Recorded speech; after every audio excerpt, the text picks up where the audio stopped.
28 degrees outside. This is cold.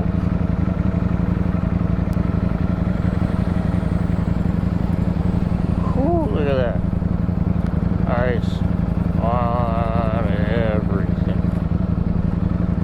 Well, I'm going to feel that here in a little bit.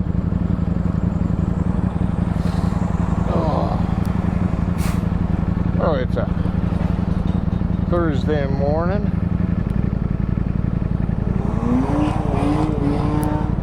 Oh, he had fun.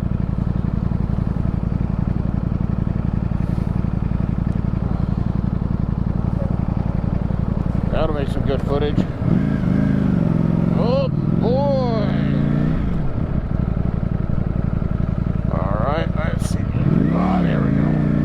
And I love riding motorcycles.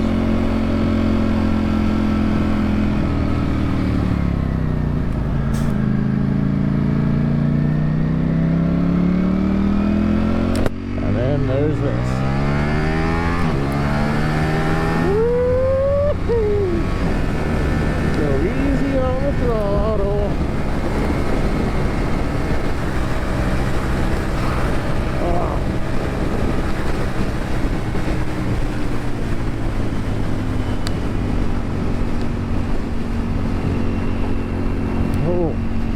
It's so cold that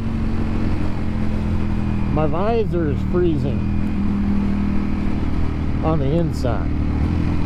I got a pin lock, but it's still I wish I had a camera inside my visor.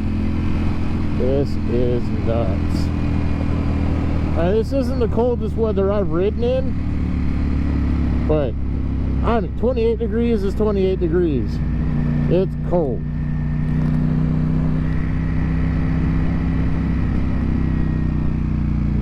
Oh boy.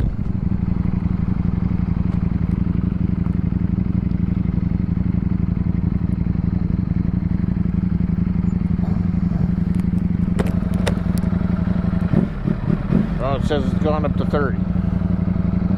But there's a spot on the way home that dips, that I know for a fact it's going to dip back down at.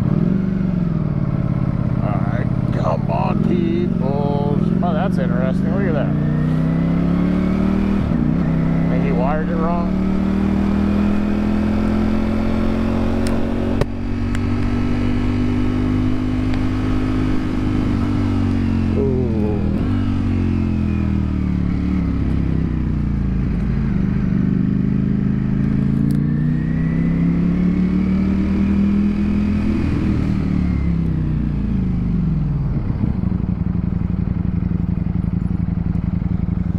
Oh man, look at that.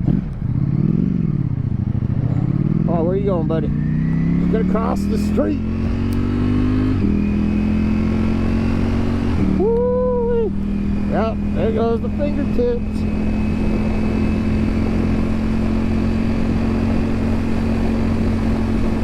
I really need to invest in some winter riding gloves. But I'm a little worried about some of the stuff that I see on like Amazon and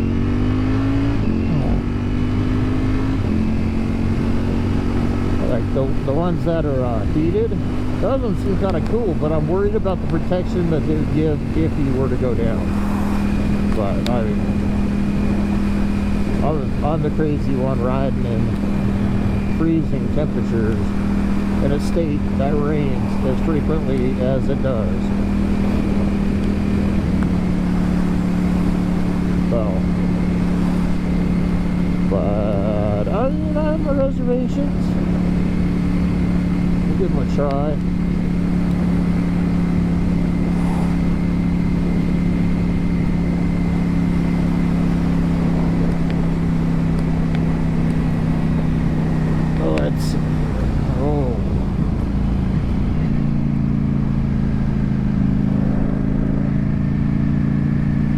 Yeah, I know. So when I left, the tires were so cold that the air pressure had dropped inside of them and I had flat spots.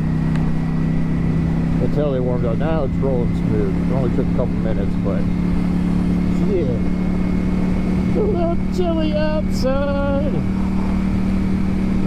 Just a little chilly.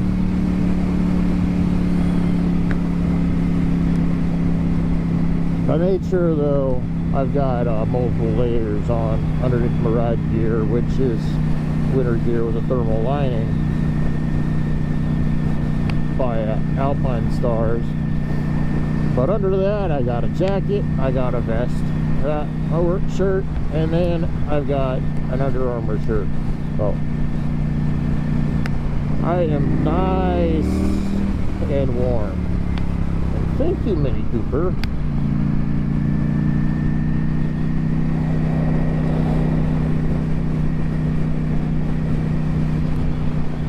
Trying to ventilate my visor some without blasting my face full of a bunch of cold air.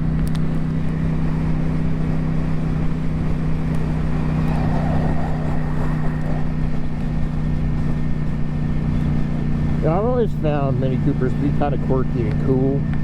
A big old speedometer, the big old tack. I've never driven one though.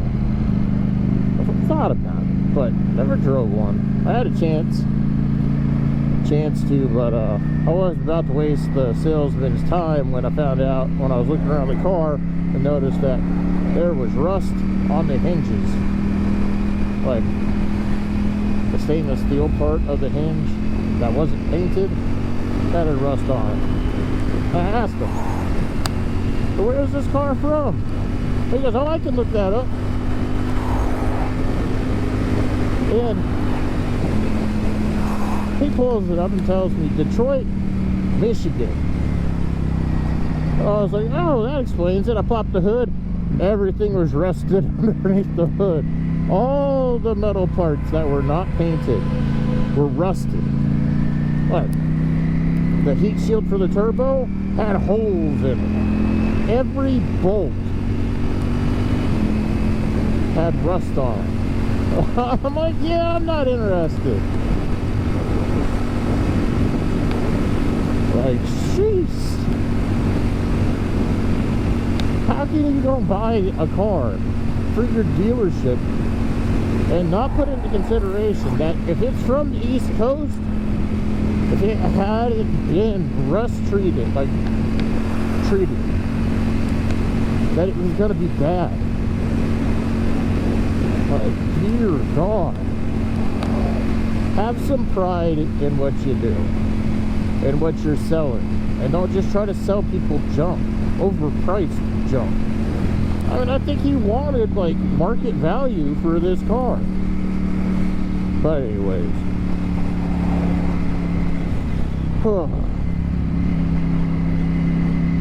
but then again, all the rest of the cars on that dealership were clapped out too. Thus is the world we live in. Everybody wants top dollar for their junk.